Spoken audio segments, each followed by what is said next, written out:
whiskey time. Nech sa páči, pokračujeme v besede, pripravte si otázky. Odpovieme na všetky otázky. Prosím vás pekne, a neboli by ste tak láskaví a nekúpili si konečne? Ale však zase až taký fajčiar nie som. Viete čo? Aby sme to urýchlili, zasa sa opýtam ja. Tento raz by som sa vás opýtal takto. Predstavte si, že som socha. Ako by ste ma nazvali? Nádej zomiera, posledná bodka. A prečo tak kategoricky? Nádej zomiera, posledná bodka. Prečo? Veď stačí nádej zomiera, 3 bodky. 3 bodky, to je hlúpy názov. 3 bodky môžu znamenať hocičo. No, alebo nič. Alebo aj to. Keby niečo, tak hocičo. Ale keby naozaj niečo, tak nič. Keď dáte za vetou bodku, je to koniec. Ale keď sú tam 3 bodky, to sa ešte nekončí, ešte dačo príde. Ešte nás voľačo čaká. Ach, 3 bodky. Miško? Spýtala sa zadumane Anička. Či má ešte 3 bodky? Anička, vedia ťa ešte stále 3 bodky. Hej, a prečo si ma nie? 3 bodky. Veď by som ťa aj 3 bodky. Lenže ty si mala včera 3 bodky. Jaj, už to bolo včera 3 bodky. Ale dnes 3 bodky. Vári si už 3 bodky. Áno, dnes som už 3 bodky.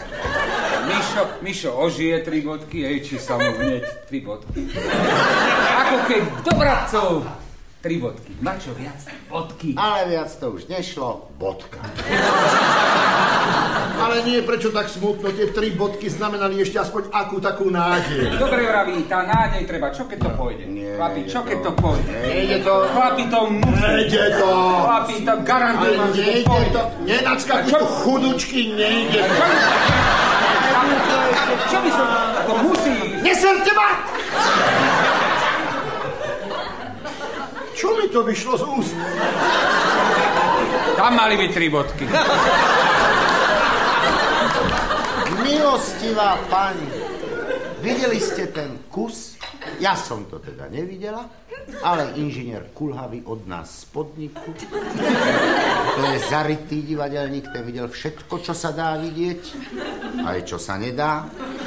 A ten hovoril, že ten hereček, viete, ktorý tam leží na javisku pod stolom v ruke s demižónom a hovorí samé svinské slova. Ja teda neviem, ja tomu nerozumiem, ale ja si myslím, že voľačo také na javisko nepatrí. To by mali zatrhnúť. Veď od toho sú tam, nie? Ja osobne si myslím, že umenie by malo ľudí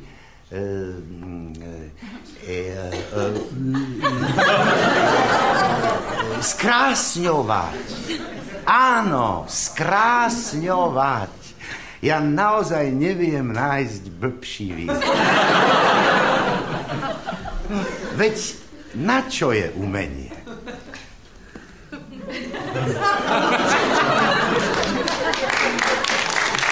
Pýtala som sa aj manžela, ani ten nevedel, že tomu chodí rozum po inom, ale keď som manželovi povedala, čo ten herec na javisku hovorí, manžel bol pobúrený, veď on tie slová pozná dôverne. Však človek musí aj relaxovať a môj manžel relaxuje od rána do večera, ale doma nie, na javisku, veď umenie musí život skrásňovať, nie ho len tak ukazovať. No. Však ja som už dosť stará na to, aby mi niekto len tak ukazoval. Keď prídem do divadla, tak sa chcem povzniesť, tak nech ma do čerta povznesú, veď som si zaplatila. Nech mi ukážu, aký je život v skutočnosti krásny.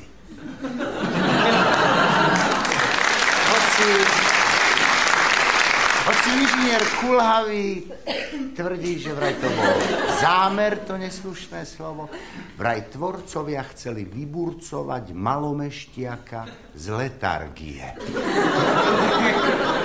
Tak neviem, lebo inžinier Kulhavý sa vyzná, jeho manželka pracuje, však viete. A vôbec, ja si myslím, že je už najvyšší čas, aby sa tu konečne urobil poriadok s tými viečkami na zavarenie.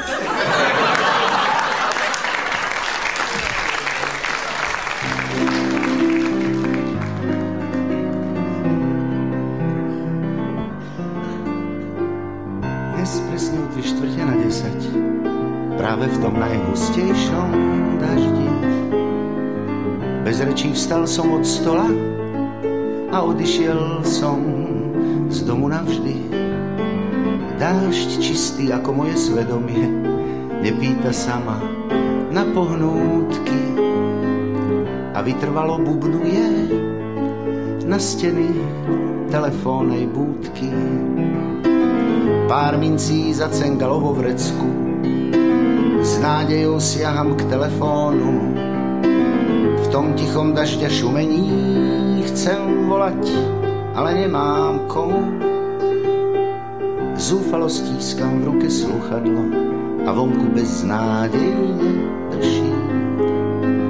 Pretože nikam nevolám, ani ma nikto nepreruší. Už viem, čo je to márne volanie, v rozpakoch hľadím do zoznamu